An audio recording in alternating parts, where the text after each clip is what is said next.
Hi everybody.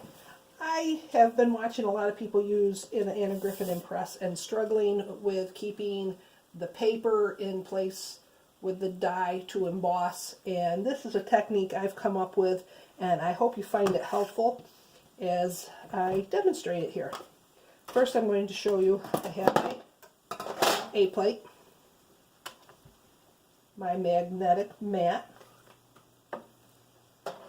very well used, my Griffin die. This is the one that comes with the Empress, and it also has the center cutout, which I'm not going to use today. I've just used a plain piece of cardstock,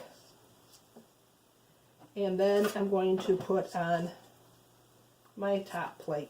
This top plate, you will notice, has been chewed up pretty good. It's fairly flat for the amount of use it's been through.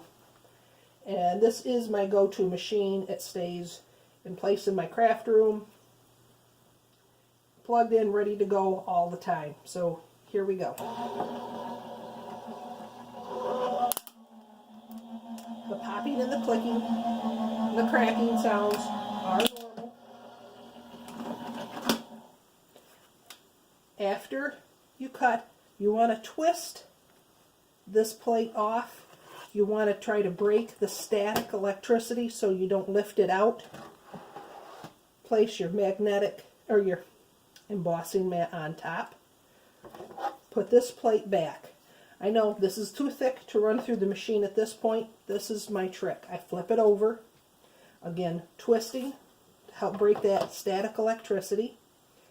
I peel back, slip my thumb onto the die and paper, remove it, set it aside, put my A-plate back on, flip it over, run. This time I'm going to run it end for end.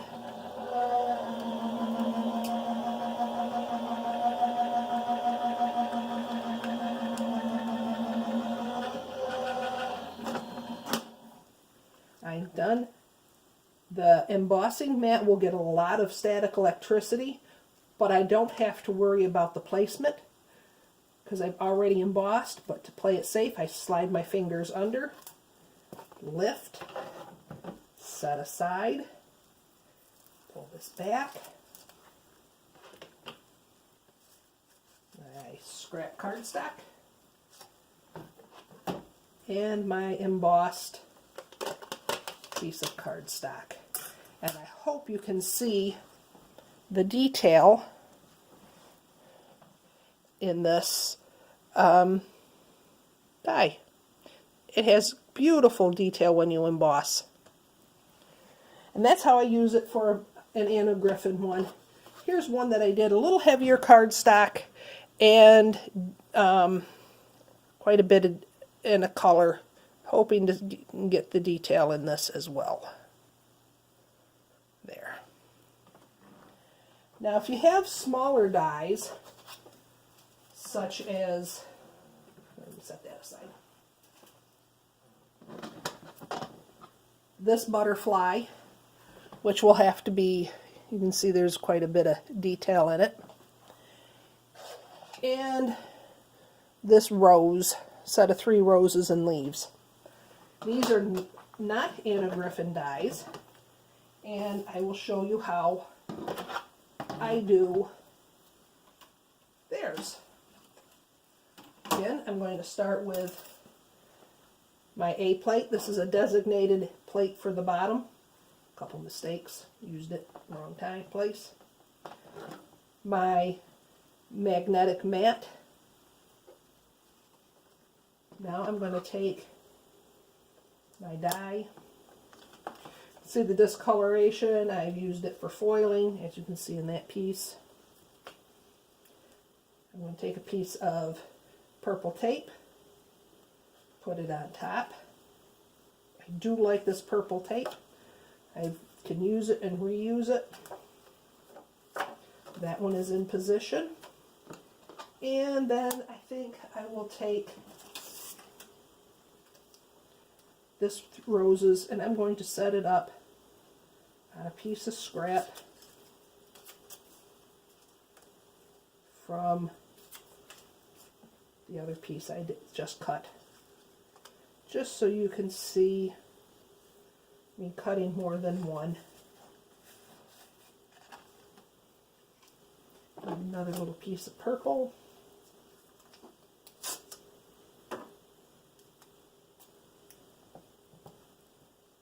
Tape it down. Lift it up. I'm going to set this one top center.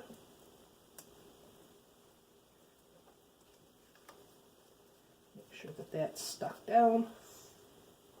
Like that. Forgot my magnetic, my metal shim. Put that. A metal shim, magnetic mat, dies, and the cardstock. Take my piece, my other A plate. Put it down. One button.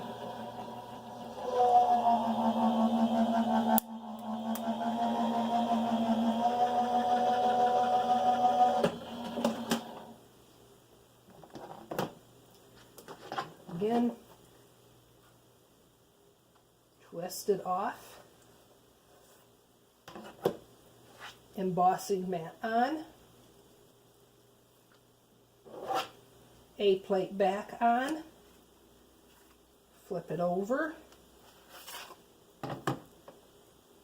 take off the A plate on the bottom, my metal shim. Now, actually I'm going to set this down. Fingers to hold, lift, and peel it back. Nothing left on my mat. You can notice that the dies are still in place, both of them. Put my A plate on, flip it over. Hit the run button.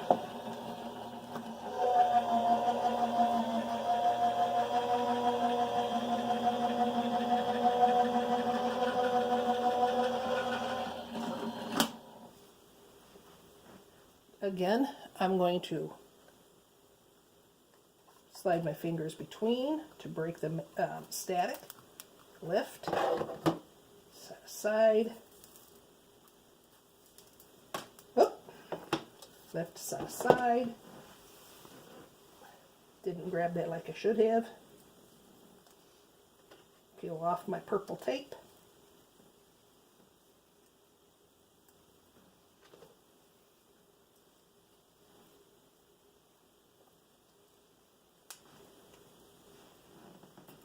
And since I left my other tool downstairs, paper clip works great.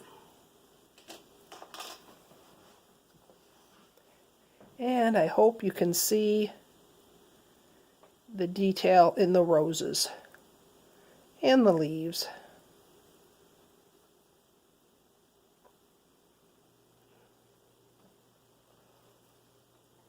Then I have my butterfly.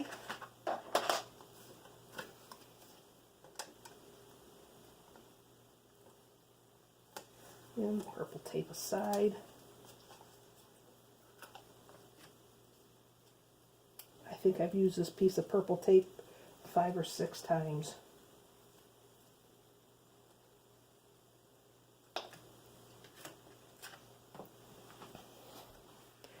And there's the butterfly there. You can see the detail of the emboss.